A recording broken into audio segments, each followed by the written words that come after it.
वारीनुसार प्रचंड अशा आपलं बहुमत नाही हे आधी मान्य करा. मोदींना बहुमत नाहीये.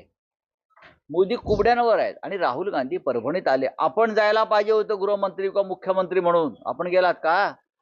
आपल्याला भीती वाटते, जाण्याची भीती वाटते. गेलात तरी बहुतेक सैन्य घेऊन जाल आपण. राहुल गांधीवर टीका करता, द्वेष पसरवतात. त्या कुटुंबाचा, त्या माऊलीचा, त्यांच्या मुलांचा आक्रोश आपल्या कानाचा पडदा फाडत नसेल तर आपण निर्दय आहात या राज्याचे मुख्यमंत्री म्हणून. राहुल गांधी आले, त्यांचे मी आभार मानतो. संतोष देशमुख आणि सोमनाथ सूर्यवंशी यांच्या हत्येची जबाबदारी या राज्याच्या गृहमंत्र्याने, मुख्यमंत्र्यांनी घ्यायलाच हवी. जातायत मंत्री निर्लज्जासारखे तिकडे. आपण जाताय ना निर्लज्जासारखे. सरकारची जबाबदारी होती प्राण वाचवण्याची. आणि पाठीमागून आपण ज्यांनी ही हत्या घडवल्या त्यांना पाठीशी घालताय. ह्याच्यावर बोला. कुठे माणुसकी? या महाराष्ट्र हा मानवता आणि माणुसकीसाठी ओळखला जात होता.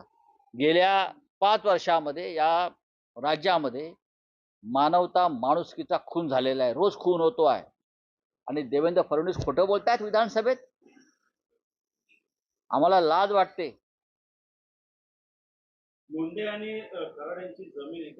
बघा, तो विषय नंतरचा आहे. ते त्याच्यावरती मी बोलणार नाही. मी कोणाचं नाव घेतलंय का? तुमचे हिशोब तुम्ही बघायचे. पण ज्यांच्यावर लोकांचा संशय आहे अशा व्यक्ती आपल्या मंत्रिमंडळामध्ये आहेत. आपण छगन भुजबळ यांना दूर करू शकता मंत्रिमंडळातून, पण एका खुनाचा, कटकारस्थानाचा संशय ज्यांच्यावरती आहे अशा व्यक्तीला आपण मंत्रिमंडळापासून दूर ठेवत नाही.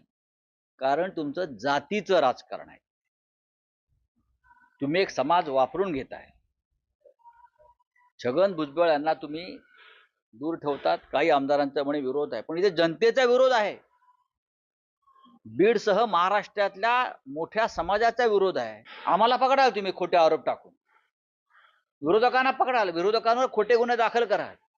पण जे खरे गुन्हे घडले आहेत, खून, हत्या, बलात्कार, बीड आणि परभणीची जी अवस्था केलेली आहे तुमच्या गुंडांनी, तुमच्या समर्थक गुंडांनी, त्या संदर्भात आपण बोललात तर बरं होईल. राहुल गांधी आले महाराष्ट्रामध्ये, ते बीडमध्ये गेले. संतोष देशमुख असतील, परभणीतले सोमनाथ सूर्यवंशी असतील किंवा अन्य काही गोष्टी असतील.